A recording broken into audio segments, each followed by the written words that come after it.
यह कहानी उस अदृश्य धागे की है जो हमारे कर्मों को हमारे भाग्य से जोड़ता है। कर्म जो हमारे द्वारा किए गए हर कार्य का परिणाम है, भविष्य में हमें उसी रूप में लौट आता है। यह कहानी रामनाथ, अर्जुन और उनके परिवार की है, जो एक साधारण जीवन जीते हुए कर्म और भाग्य के चक्र में फंसते हैं। रामनाथ एक साधारण किसान था, जिसने अपनी मेहनत और सादगी से अपनी पहचान बनाई थी। वह गांव के किनारे एक छोटे से घर में अपनी पत्नी राधा और 2 बच्चों अर्जुन और शिवा के साथ रहता था। उसका जीवन हमेशा संघर्षपूर्ण रहा था, लेकिन उसने कभी अपनी किस्मत पर शिकायत नहीं की। वह सुबह से शाम तक खेतों में काम करता, अपनी भूमि की फसल से परिवार का पेट भरता और अपने बच्चों को पढ़ाने का सपना देखता था। रामनाथ की पत्नी राधा भी एक सच्ची गृहिणी थी, जो अपने परिवार के लिए सब कुछ त्याग चुकी थी। उसका पूरा जीवन बच्चों और पति की सेवा में बीतता था। उसने कभी किसी से कोई शिकायत नहीं की और रामनाथ के संघर्षों को अपना संघर्ष माना। लेकिन एक दिन गांव में एक व्यापारी के आगमन ने रामनाथ के जीवन की दिशा बदल दी। व्यापारी के पास बड़ी मात्रा में धन था और यह खबर गांव में तेजी से फैल गई। रामनाथ, जो अपने कठिन जीवन से तंग आ चुका था, उस धन को पाने के लिए लालायित हो गया। उसने सोचा कि अगर वह यह धन हासिल कर लेता तो उसका जीवन सरल हो जाए। यहीं से उसकी लालसा और गलतियों का सिलसिला शुरू हुआ। एक रात रामनाथ ने अपने दोस्तों से इस विषय पर चर्चा की। उसके कुछ साथी उसे समझाने की कोशिश करते हैं कि चोरी और गलत कर्म उसे कभी सुख नहीं देंगे, लेकिन रामनाथ की सोच बदल चुकी। उसके मन में एक ही बात कि अगर उसे यह धन मिल जाए तो उसके परिवार की सारी समस्याएं खत्म हो जाएंगी। रामनाथ ने चोरी करने का साहसिक फैसला लिया। उस रात जब सब सो रहे थे, उसने व्यापारी के घर में प्रवेश किया और सोने के सिक्कों से भरी तिजोरी चुरा ली। चोरी सफल रही और वह बिना पकड़े वापस अपने घर लौट आया, लेकिन उसके मन में अब डर और अपराध बोध ने घर कर लिया। उसकी अंतरात्मा उसे कचोटने लगी, लेकिन धन की चमक ने उसे अपने दोष से अंधा कर दिया। शुरुआत में उसने परिवार को यह नहीं बताया कि उसने चोरी की है। उसने अपनी पत्नी से कहा कि उसे खेत से अच्छा लाभ हुआ है और अब वह एक नई शुरुआत कर सकते हैं। राधा को भी यह सुनकर खुशी हुई, लेकिन उसे कुछ अजीब जरूर लगा। वह रामनाथ की आंखों में वह पुरानी मासूमियत नहीं देख पा रही थी। रामनाथ के 2 बेटे अर्जुन और शिवा हमेशा से अपने पिता के आदर्श थे। वे अपने पिता को एक सच्चा और मेहनती इंसान मानते थे। अर्जुन, जो बड़ा था, अपने पिता से हर चीज सीखता था, मेहनत, ईमानदारी और संघर्ष की कला। लेकिन धीरे धीरे अर्जुन ने अपने पिता के व्यवहार में बदलाव देखा। रामनाथ अब अधिक चिड़चिड़ा और अस्थिर रहने लगा था। अर्जुन, जो अपनी पढ़ाई में मन लगाने की कोशिश कर रहा था, अपने पिता की इस बदलाव से परेशान हो रहा था। उसने कई बार अपने पिता से पूछा कि वह इतने चिंतित क्यों रहते हैं, लेकिन रामनाथ कोई संतोषजनक उत्तर नहीं दे पाया। उधर शिवा, जो अभी छोटा था, अपने बड़े भाई अर्जुन की हर बात मानता था। वह भी अब अपने पिता से दूर होता जा रहा था। बच्चों के मन में पिता के प्रति जो आदर था, वह धीरे धीरे टूट रहा था। गांव में जब चोरी की खबर फैलनी शुरू हुई तो लोग रामनाथ पर संदेह करने लगे। हालांकि किसी ने प्रत्यक्ष रूप से उसे दोषी नहीं ठहराया, लेकिन उसकी गतिविधियां अब संदेहास्पद लगने लगी। लोग उसके परिवार से दूरी बनाने लगे और बच्चों को भी अब तिरस्कार का सामना करना पड़ा। रामनाथ, जो पहले अपने किए कर्म से खुश था, अब अंदर से टूटने लगा था। उसकी अंतरात्मा उसे बार बार धिक्कार रही थी। वह जानता था कि उसने गलत किया है, लेकिन अब उसे अपनी गलतियों का सामना करने का साहस नहीं था। उसने कई बार सोचा कि वह सबके सामने जाकर अपने अपराध को कबूल कर ले, लेकिन उसे अपने परिवार का भी ख्याल था। एक दिन जब उसका बड़ा बेटा अर्जुन उसके पास आया और सीधे सीधे उससे पूछा, पिता, आपने क्या किया है? लोग हमें क्यों तिरस्कार कर रहे हैं? रामनाथ के पास इस सवाल का कोई उत्तर नहीं था। वह जानता था कि उसके कर्मों का असर उसके बच्चों पर हो रहा है, लेकिन वह यह नहीं समझ पा रहा था कि उसे इस परिस्थिति से कैसे बाहर निकलना है। अर्जुन, जो अपने पिता को आदर्श मानता था, अब उसे संदेह की नजर से देखने लगा था। उसने अपने भीतर गुस्सा और निराशा को पनपते देखा और वह खुद को समझाने की कोशिश करता रहा कि यह सब एक भ्रम है। लेकिन हर दिन उसे अपने पिता के व्यवहार में कुछ नया संदेहास्पद लगने लगा। इसी बीच गांव में एक साधु महात्मा का आगमन होता है। वह एक ज्ञानी व्यक्ति थे, जिनके पास कर्म और भाग्य के गहरे रहस्य थे। गांव के लोग उनके पास जाकर अपनी समस्याओं का समाधान ढूंढते थे। रामनाथ, जो अब पूरी तरह से हताश हो चुका था, एक दिन महात्मा के पास जाता है। महात्मा से मिलने के बाद रामनाथ को कर्म के चक्र का ज्ञान होता है। महात्मा उसे समझाते हैं, तुम्हारे कर्म केवल तुम्हारे जीवन को प्रभावित नहीं करते, बल्कि वे तुम्हारे परिवार और आने वाली पीढ़ियों पर भी असर डालते हैं। जो तुमने किया उसका परिणाम तुम्हारे बच्चों को भी भुगतना पड़ रहा है। रामनाथ महात्मा की बातों को सुनकर समझ जाता है कि उसने कितनी बड़ी गलती की है। अब उसके सामने सवाल यह है कि वह अपने कर्मों का प्रायश्चित कैसे करेगा और क्या उसका परिवार उसे माफ करेगा। रामनाथ के जीवन में अब संकट के बादल गहराते जा रहे थे। महात्मा की बातों ने उसे एक गहरा एहसास तो दिया था, लेकिन वह यह समझ नहीं पा रहा था कि वह अपने कर्मों का प्रायश्चित कैसे करे। हर दिन उसकी आंखों के सामने उसके परिवार की हालत बदतर होती जा रही थी। गांव के लोग अब उसके बच्चों से भी दूरी बनाने लगे थे और उसकी पत्नी राधा को भी समाज में जगह नहीं मिल रही थी। अर्जुन, जो पहले अपने पिता को बहुत सम्मान की दृष्टि से देखता था, अब उसके मन में केवल गुस्सा और नफरत पनपने लगी थी। उसे लगने लगा था कि उसके पिता के गलत निर्णयों ने उनका जीवन बर्बाद कर दिया है। हर दिन जब वह अपने दोस्तों के तिरस्कार का सामना करता, उसका गुस्सा और बढ़ता जाता। उसने अपने पिता से खुलकर यह कह दिया था कि अब वह उनकी बात नहीं मानेगा और अपने जीवन की दिशा खुद तय करेगा। अर्जुन का गुस्सा इतना बढ़ गया कि वह अब घर के माहौल से भी परेशान हो चुका था। उसने माँ राधा से कई बार पूछा कि पिता ने ऐसा क्यों किया, लेकिन राधा भी कोई उत्तर नहीं दे पाती। उसका मन भी रामनाथ के प्रति कठोर होता जा रहा था। शिवा, जो अभी छोटा था, अपने बड़े भाई अर्जुन की मानसिक स्थिति को देख रहा था, लेकिन उसे खुद समझ में नहीं आ रहा था कि परिवार में ऐसा क्या गलत हो रहा है। गांव के लोग रामनाथ के परिवार को अब एक अपराधी के परिवार के रूप में देखने लगे थे। अर्जुन के साथ अब कोई खेलना नहीं चाहता था और उसके स्कूल में भी उसे अलग थलग कर दिया गया था। यह सब उसके मन में एक गहरे मानसिक दबाव का कारण बन रहा था और वह इस मानसिक स्थिति से भागने का उपाय ढूंढ रहा था। महात्मा की बातों के बाद रामनाथ ने अपने भीतर एक नई जागृति महसूस की। उसने समझ लिया था कि उसके कर्मों का असर केवल उसी पर नहीं, बल्कि उसके परिवार पर भी पड़ रहा है। लेकिन वह अब भी उलझन में था कि वह कैसे अपने कर्मों का प्रायश्चित कर सकता है। उसने मंदिर में जाना शुरू कर दिया और अपने अपराध के लिए ईश्वर से क्षमा मांगने लगा। वह गरीबों की मदद करने लगा और उसने गांव के अन्य लोगों के साथ अपने संबंधों को सुधारने की कोशिश की। रामनाथ को महात्मा ने यह भी बताया था कि अगर वह सच में अपने कर्मों को सुधारना चाहता है तो उसे खुद का सामना करना पड़ेगा। उसे अपने बच्चों और पत्नी से अपने पापों को कबूल करना होगा और उन्हें यह बताना होगा कि उसने जो किया वह गलत था। रामनाथ के लिए यह सबसे कठिन काम था। उसने खुद से सवाल किया, क्या मेरे बच्चे मुझे माफ करेंगे? क्या मैं अपने परिवार को फिर से जोड़ पाऊंगा? रामनाथ के मन में गहरे पश्चाताप की भावना थी। उसने सोने के सिक्कों को मंदिर में दान करने का निर्णय लिया। यह उसके लिए एक प्रतीकात्मक कदम था, जिससे वह यह दर्शाना चाहता था कि उसने अपने गलत कर्मों से मुक्ति पाने की कोशिश की। लेकिन रामनाथ जानता था कि यह पर्याप्त नहीं। उसे अपने परिवार के साथ यह सच साझा करना था। अर्जुन अब जवान हो चुका था और उसकी मानसिक स्थिति हर दिन खराब होती जा रही थी। उसने एक दिन अपने पिता से खुलकर बात करने का निर्णय लिया।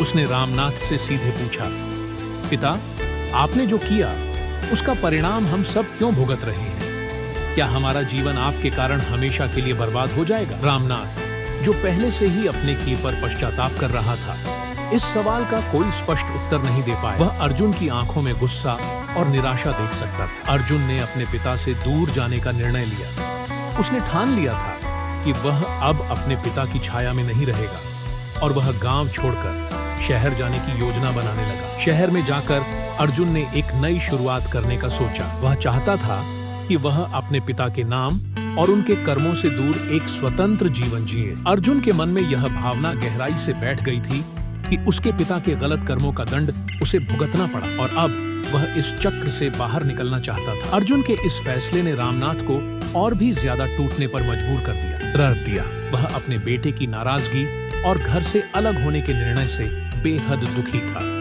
उसने महसूस किया कि उसके कर्मों का सबसे बुरा असर उसके बेटे पर पड़ा है, जिसने उसके खिलाफ विद्रोह कर दिया है। वह अपने बेटे की नाराजगी और घर से अलग दूसरी ओर छोटा बेटा शिवा, जो अभी भी बाल्यावस्था में था, अपने परिवार की स्थिति को समझने की कोशिश कर रहा था। उसे अपने बड़े भाई अर्जुन की नाराजगी और पिता के पश्चाताप के बीच एक संतुलन खोजने की जरूरत महसूस हो रही थी। वह कभी-कभी सोचता था कि शायद उसका परिवार फिर से एक हो सकता है, लेकिन उसे यह भी समझ में नहीं आ रहा था कि यह सब कैसे होगा। शिवा ने कई बार अपने पिता से बात करने की कोशिश की, लेकिन रामनाथ अब एक गहरे दुख और अपराध बोध में डूब चुका था। वह खुद को अपने परिवार से अलग महसूस करने लगा था। शिवा, जो अभी भी अपने पिता से प्यार करता था, ने कई बार अपने भाई अर्जुन को समझाने की कोशिश की कि वे अपने पिता को माफ कर दें, लेकिन अर्जुन अब किसी की सुनने के लिए तैयार नहीं था। एक दिन जब अर्जुन ने अपने पिता से आखिरी बार मिलने का निर्णय लिया, उसने गांव के मंदिर में महात्मा से मुलाकात की। महात्मा, जो अब अर्जुन के मन की स्थिति को भांप चुके थे, उसे कहते हैं, तुम्हारे पिता ने जो किया वह गलत था, लेकिन अगर तुमने भी अपने जीवन को उनके कर्मों की वजह से प्रभावित होने दिया तो यह चक्र कभी नहीं टूटेगा। कर्म का चक्र केवल तब रुकता है जब हम उसे समझकर अपने कर्मों को सुधारते हैं। तुम्हारे पिता ने अपने हिस्से का प्रायश्चित किया है, अब तुम्हें अपने हिस्से का कर्म करना होगा। महात्मा की बातों ने अर्जुन के मन में एक नई रोशनी जलाई। उसे समझ में आने लगा था कि भागने से उसकी समस्याएं हल नहीं होंगी। अगर उसे अपने जीवन को बदलना है तो उसे अपने पिता के कर्मों से ऊपर उठकर अपने कर्मों को सही दिशा में मोड़ना होगा। अर्जुन, जो अब तक अपने पिता के खिलाफ था, महात्मा की बातों से प्रभावित होकर यह निर्णय लेता है कि वह अपने पिता के साथ इस कर्म के चक्र को तोड़ने में मदद करेगा। अर्जुन के मन में अब महात्मा की बातों ने एक नई समझ पैदा की थी। उसने यह स्वीकार कर लिया था कि भाग्य का निर्माण केवल पूर्वजों के कर्मों से नहीं, बल्कि वर्तमान में किए गए कर्मों से भी होता है। अर्जुन ने अपने पिता रामनाथ को दोष देने की बजाय यह निर्णय लिया कि वह अपने जीवन को सकारात्मक दिशा में ले जाएगा और अपने पिता की मदद करके उन्हें भी इस कर्म चक्र से बाहर निकालेगा। अब कहानी उस मोड़ पर आ चुकी थी जहां कर्मों के परिणाम और प्रायश्चित की असली परीक्षा थी। शहर जाने का विचार छोड़कर अर्जुन ने घर लौटने का निर्णय लिया। यह फैसला उसके लिए आसान नहीं था। उसका मन अब भी अपने पिता के प्रति गुस्से और निराशा से भरा था, लेकिन उसने महसूस किया कि भागने से कोई समाधान नहीं मिलेगा। उसे अपने जीवन की जिम्मेदारी खुद उठानी होगी और अपने पिता के साथ मिलकर उन गलतियों का सामना करना होगा जो उनके परिवार पर भारी पड़ रही थी। जब अर्जुन घर पहुंचा तो राधा और शिवा ने उसे देखकर राहत महसूस की। राधा, जो अपने बेटे को खोने के डर से सहमी हुई थी, उसे देखकर भावुक हो गई। शिवा, जो अपने बड़े भाई की हर बात मानता था, उसे वापस देखकर खुश हुआ। लेकिन अर्जुन का ध्यान अब अपने पिता पर था, जो अंदर ही अंदर टूट चुके थे और अपने अपराध बोध में घुट रहे थे। अर्जुन ने पहली बार अपने पिता के सामने शांत और गंभीरता से बैठकर बातचीत। उसने अपने पिता से कहा, पिता, मैंने समझ लिया है कि भाग्य और कर्म का चक्र केवल तभी टूटता है जब हम उसे तोड़ने का साहस करते हैं। आपने जो किया वह गलत था, लेकिन अब हमें उस गलती को सुधारना होगा। भागने से कुछ नहीं होगा, हमें साथ मिलकर इसका सामना करना होगा। रामनाथ, जो अपने बेटे से यह उम्मीद नहीं कर रहे थे, बहुत भावुक हो गए। उन्हें यह समझ में आने लगा था कि उनका बेटा अब उन्हें दोष देने की बजाय उनके साथ मिलकर इस समस्या का समाधान ढूंढने का प्रयास कर रहा है। यह उनके लिए बहुत बड़ी राहत थी, लेकिन अब भी उनके मन में एक सवाल था, क्या उनके कर्मों का प्रायश्चित संभव है? अर्जुन ने अपने पिता से कहा, हमें अपने कर्मों का प्रायश्चित करना होगा और यह तभी संभव है जब हम खुद को सच्चाई के सामने पूरी तरह से समर्पित करें। हमें गांव के लोगों के सामने अपने अपराध को स्वीकार करना होगा और जो कुछ भी हमने गलत किया है उसकी भरपाई करनी होगी। रामनाथ के लिए यह कदम बहुत कठिन था। उन्होंने कभी सोचा भी नहीं था कि उन्हें अपने कर्मों के लिए सार्वजनिक रूप से क्षमा मांगनी पड़ेगी। लेकिन अब जब उनका बेटा भी उनके साथ था, उन्होंने अपने मन को मजबूत किया और यह तय किया कि वे महात्मा के सामने जाकर अपने अपराध को कबूल करेंगे और गांव के लोगों से भी माफी मांगेंगे। अर्जुन और रामनाथ दोनों महात्मा के पास पहुंचे और उन्होंने अपने अपराध के बारे में सब कुछ बताया। महात्मा ने उनकी बातों को धैर्यपूर्वक सुना और फिर बोले, तुम्हारा प्रायश्चित तभी पूरा होगा जब तुम सच्चे दिल से अपने कर्मों को सुधारने का प्रयास करो। भगवान उसी को क्षमा करते हैं जो अपनी गलतियों को स्वीकार करता है। और उन्हें सुधारने की कोशिश करता है। तुम्हें गांव के लोगों के सामने अपना अपराध कबूल करना होगा और उन्हें जो नुकसान हुआ है उसकी भरपाई करनी होगी। रामनाथ ने महात्मा की बातों को समझते हुए गांव के पंचायत में जाकर अपना अपराध कबूल करने का फैसला किया। यह कदम उनके लिए बहुत मुश्किल था, क्योंकि उन्हें डर था कि गांव वाले उन्हें और उनके परिवार को पूरी तरह से अलग कर देंगे। लेकिन अर्जुन ने अपने पिता का हौसला बढ़ाया और उन्हें इस राह पर चलने के लिए प्रेरित किया। अर्जुन और रामनाथ गांव की पंचायत के सामने खड़े हुए। यह वह क्षण था जब रामनाथ को अपने जीवन की सबसे बड़ी सच्चाई का सामना करना था। उन्होंने पंचायत के सामने खड़े होकर अपने किए हुए पाप को कबूल किया। उन्होंने बताया कि कैसे उन्होंने लालच में आकर व्यापारी की संपत्ति चुराई और कैसे उनके इस कर्म का असर उनके परिवार पर पड़ा। गांव के लोग पहले तो बहुत क्रोधित हुए। उन्होंने रामनाथ और उसके परिवार को बहुत अपमानित किया। लेकिन अर्जुन, जो अपने पिता के साथ खड़ा था, ने पंचायत से प्रार्थना की कि उन्हें एक और मौका दिया जाए। उसने कहा, हम अपने कर्मों का प्रायश्चित करने के लिए तैयार हैं। हमें सजा दीजिए, लेकिन हमें सुधारने का मौका भी दीजिए। गांव के मुखिया ने इस बात पर विचार किया और फिर महात्मा की सलाह से यह निर्णय लिया कि रामनाथ और उनका परिवार गांव की भलाई के लिए काम करे। उन्हें गांव के हर गरीब परिवार की मदद करनी होगी और अपने जीवन को ईमानदारी और सेवा के रास्ते पर चलाना होगा। यह प्रायश्चित की एक लंबी प्रक्रिया थी, लेकिन यह उनके कर्मों को सुधारने का एक तरीका था। इस घटना के बाद अर्जुन और रामनाथ के बीच का रिश्ता बदल गया। अर्जुन, जो पहले अपने पिता से नाराज था, अब उन्हें एक नए नजरिए से देख रहा था। उसने अपने पिता के दुख और पश्चाताप को समझा और उन्हें माफ कर। अब दोनों मिलकर गांव में सेवा के कार्यों में जुट गए। उन्होंने अपने खेतों से जो फसल उगाई,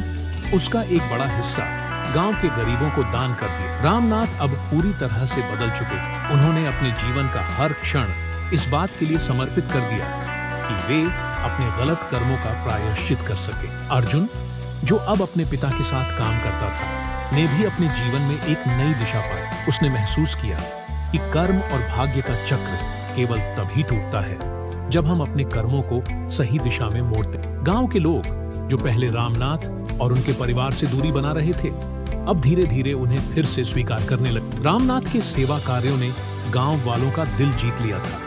अर्जुन, जो अब अपने पिता के साथ कंधे से कंधा मिलाकर चल रहा था, ने अपने जीवन में एक नई समझ विकसित की। उसने सीखा कि हमारे कर्म ही हमारे भाग्य का निर्माण करते हैं और अगर हम सही कर्म करते हैं तो हम अपने भाग्य को भी बदल सकते हैं। महात्मा के शब्द अर्जुन के मन में गूंज रहे थे। कर्म और भाग्य का चक्र अनंत है, लेकिन इसे तोड़ने की कुंजी तुम्हारे हाथ में है। अगर तुम अपने कर्मों को सुधारने का प्रयास करोगे तो तुम्हारा भाग्य भी सुधर जाए। अर्जुन ने अपने जीवन में इस सच्चाई को आत्मसात कर लिया। उसने समझ लिया था कि भाग्य केवल एक पूर्व नियति नहीं है, बल्कि यह हमारे कर्मों का परिणाम है। रामनाथ और अर्जुन का जीवन अब पहले जैसा नहीं था।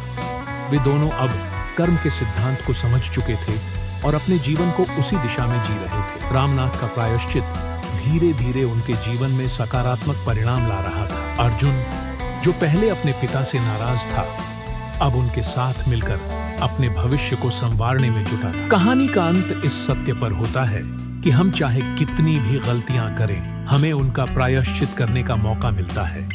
अगर हम अपने कर्मों को सुधारने के लिए सच्चे मन से प्रयास करें, तो हमारा भाग्य भी हमें वही लौटाता है जो हमने बोया होता है। कर्म का सिद्धांत यह सिखाता है कि हमारे जीवन के हर कार्य का परिणाम होता है और अगर हम सही दिशा में कदम उठाते हैं तो हम अपने भाग्य को भी बदल सकते हैं।